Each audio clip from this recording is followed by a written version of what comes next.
Hello my viewers, welcome back to my channel. तो आज मैं ये सीरीज़ स्टार्ट कर रही हूँ वर्ल्ड ज्योग्राफी की, जिसमें कि आज ये डे 1 है और आज हम टॉपिक देखेंगे the universe.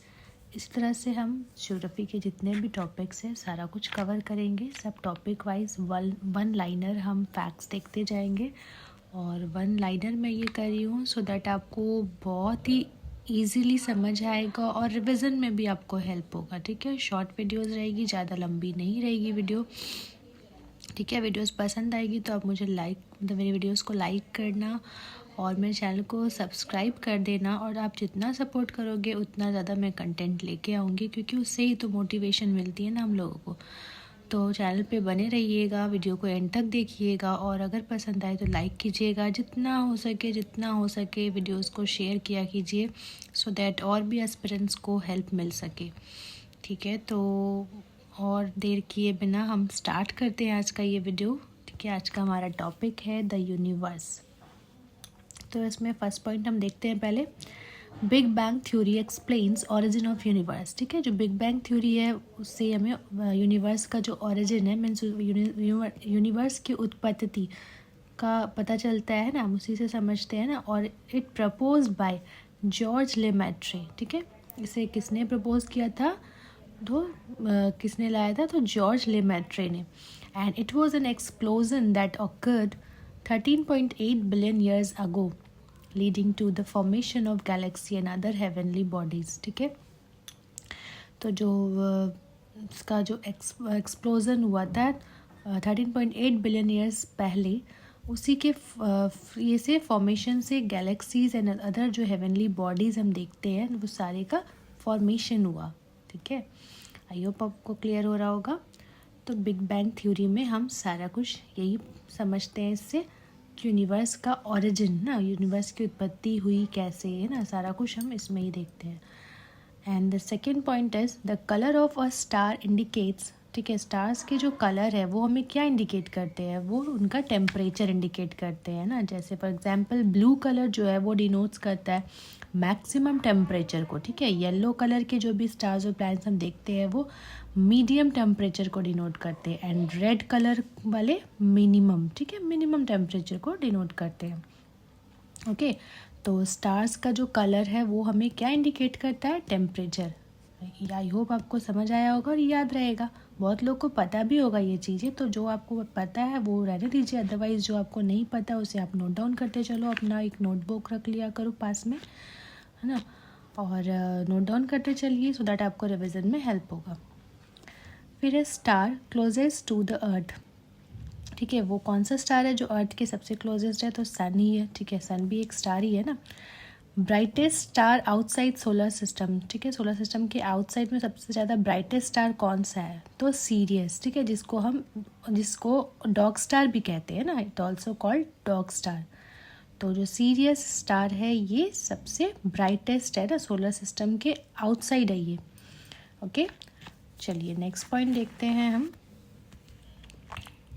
Point 6, shape of milky way Galaxy. जो देखिए हमारा जो ये बहुत सारी गैलेक्सीज है ना हमें यूनिवर्स में, तो हम मतलब हमारा जो है वो गैलेक्सी का क्या है? तो वो मिल्की वे गैलेक्सी है ना, पता ही होगा आपको।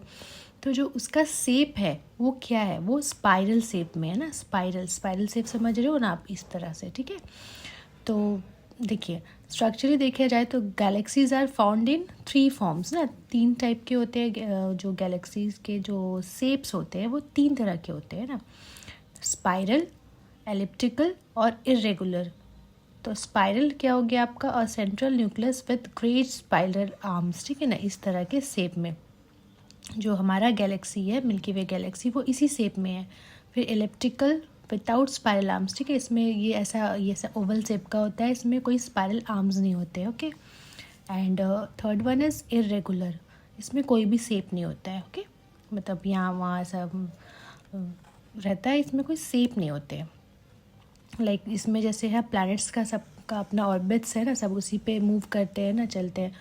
और बट इरेगुलर में है, कोई शेप नहीं होता है। तो हमारा जो गैलेक्सी है, हमारा जो मिल्की वे गैलेक्सी है वो इस शेप का है, स्पाइरल शेप का। ओके, चलिए नेक्स्ट 7th पॉइंट देखते हैं। Father of modern astronomy. Modern astronomy का फादर किसे कहते हैं? तो निकोलस कोपरनिकस को, ठीक है। इन्हें हम मॉडर्न एस्ट्रोनॉमी का फादर कहते हैं। ये भी याद रखिएगा, बहुत ज़्यादा इंपॉर्टेंट है, यही सबसे तो क्वेश्चंस उठ के आते हैं।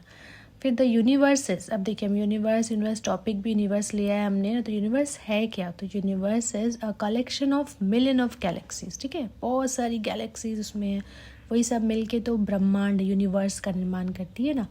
तो universe is a collection of million of galaxies. 9th point is brightest and coldest area of Milky Way galaxy is called Orion Nebula, ठीक है। जो मिल्की वे गैलेक्सी है हमारा, उसका जो ब्राइटेस्ट, सबसे ज़्यादा ब्राइट एंड कोल्ड पार्ट जो है, एरिया जो है, उसको क्या कहते हैं? तो उसको ओरियन नेबुला कहते हैं, ठीक है। ये भी याद रखिएगा। 10th पॉइंट है the study of universe is called. अब देखिए हर एक चीज़ का स्टडी जो होता है उससे कुछ ना कुछ नाम उसका होता है ना, तो जो यूनिवर्स का स्टडी है उसे हम क्या कहते हैं? कॉस्मोलॉजी, ठीक है। तो यूनिवर्स का स्टडी को कॉस्मोलॉजी कहते हैं।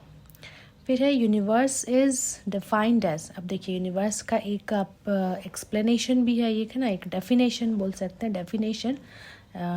तो डेफिनेशन क्या होगा यूनिवर्स का? तो universe is totality of everything that exist including all physical matter, energy, planets, stars, galaxies etcetera, है ना। यूनिवर्स में जो हमारा ब्रह्मांड हो गया, यूनिवर्स हो गया, जो दुनिया हमारा पूरा, इसमें जो भी चीज़ एग्जिस्ट करती है ना, जैसे इन आपका फिजिकल मैटर हो गया, एनर्जी हो गया, प्लैनेट्स हो गया, स्टार्स हो गया, गैलेक्सीज हो गया, जो भी चीज़ है इस दुनिया में, सब कुछ वही तो यूनिवर्स है ना। उसी से मिलकर सारा यूनिवर्स बना है ना। अब देखिए यूनिवर्स क्या है? तो यूनिवर्स बिलियंस ऑफ गैलेक्सीज है ना, बहुत सारी गैलेक्सीज मिलके यूनिवर्स बनाती है। फिर गैलेक्सीज क्या है? तो मिलियंस ऑफ स्टार्स ना, गैलेक्सीज में मिलियंस ऑफ स्टार्स है, ये सारे मिलकर गैलेक्सीज बनाते हैं, है ना। And stars held together by force of gravity ना। स्टार्स जो हमारे हम देखते होंगे ना आकाश में, ऐसे साथ साथ बहुत सारे स्टार्स देखते हैं ना, सब एक साथ देखते हैं, तो ये कैसे साथ है? तो ये ग्रेविटी के फोर्स से एक साथ दिखते हैं, ठीक है। तो आई होप आपको इतना क्लियर हुआ होगा। जो भी इम्पोर्टेंट आपको लग रहा है, जो आपको नहीं पता है, आप उसे नोट डाउन कर लो। सारा कुछ लिखने का ज़रूरत नहीं है, जो नहीं पता उसे नोट डाउन कर लीजिए, जो पता है उससे बस आपके लिए अच्छा होगा, आपको रिकॉल हो जा रहा होगा ना। चलिए नेक्स्ट पेज पे मूव करते हैं। 11th पॉइंट है हमारा मिल्की वे ने। Milky Way discovered by, Milky Way जो है हमारा गैलेक्सी, उसे किसी ने डिस्कवर्ड किया? तो गैलीलियो ने, ठीक है। ये भी इम्पॉर्टेंट पॉइंट है, याद रखिएगा। According to steady state theory, देखिए अभी हमने बिग बैंग थ्योरी पढ़ा है ना, उसके थ्रू मतलब उसके जैसे क्या डेफिनेशन है, यूनिवर्स का ओरिजिन देखा, उससे हम बिग बैंग थ्योरी से पढ़ते हैं ना, जानते हैं। अब ये सेकेंड थ्योरी एक और है, स्टेडी स्टेट थ्योरी, ठीक है। अब ये क्या कहती है? तो देखिए although the universe is expanding, it does not change its appearance over time, it has no beginning no end, ठीक है। इसके अनुसार जो हमारा यूनिवर्स है वो मतलब हर दिन एक्सपेंड हो रहा है ना, वो तो एक्सपेंड हो रहा है, बट इसका ये मतलब नहीं है कि वो अपना अपीयरेंस ना चेंज कर दे। वो अपीयरेंस चेंज नहीं कर सकता, जैसे कि वो मान लीजिए ऐसा आपका स्पाइरल शेप में है ना, सारे प्लैनेट्स का अपना ऑर्बिट है, तो वो वैसा ही रहेगा, वो चेंज नहीं हो सकता है ना, वो चेंज नहीं होगा, और इसका कोई बिगिनिंग या एंड नहीं है ना यूनिवर्स का। ओके, तो ये कौन कहती है? ये स्टेटमेंट कौन देता है? तो स्टेडी स्टेट थ्योरी, ठीक है। चलिए नेक्स्ट है 14th लाइट ईयर ना। लाइट ईयर क्या होता है? तो light year is the distance that light can travel in 1 year ना। एक साल में जो लाइट जो डिस्टेंस ट्रैवल करती है उसे ही कहते हैं लाइट ईयर। आई होप आपको क्लियर हो रहा होगा। चलिए नेक्स्ट देखते हैं 15 पॉइंट चंद्रशेखर लिमिट। अब ये क्या है? There is an upper limit to the mass of stars above which 2 things are possible, ठीक है। अब जो स्टार्स का जो मास होता है, मतलब भार होता है, तो उसका एक अपर लिमिट होता है, ठीक है ना। अपर लिमिट मतलब उस लिमिट को अगर क्रॉस कर देते हैं तो 2 चीज़ें क्रिएट होती है ना, 2 सिचुएशन होता है उस कंडीशन पे।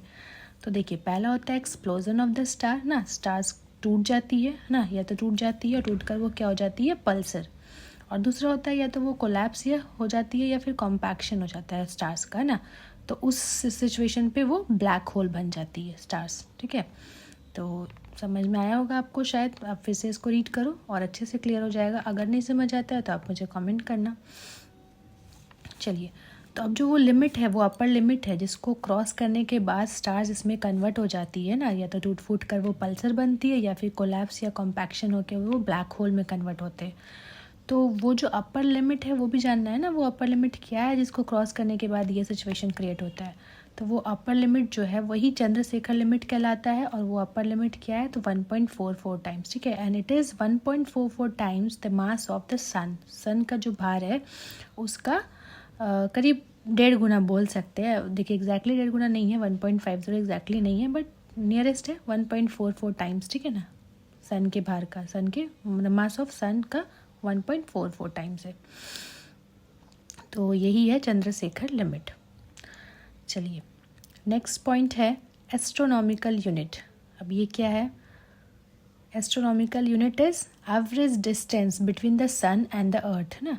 सन और अर्थ के बीच का जो एवरेज डिस्टेंस है उसे ही एस्ट्रोनॉमिकल यूनिट कहते हैं ना। इसे डिनोट करते हैं शॉर्ट में हम AU से। तो 1 light year equals to 60,000 AU ना, ऑलमोस्ट 60,000। तो लाइट ईयर ज़्यादा बड़ा है, ये कम है, ठीक है, इसके कंपैरिजन। तो 1 लाइट ईयर बराबर 1 light year equals to 60,000 astronomical unit. Okay, चलिए नेक्स्ट पॉइंट देखते हैं।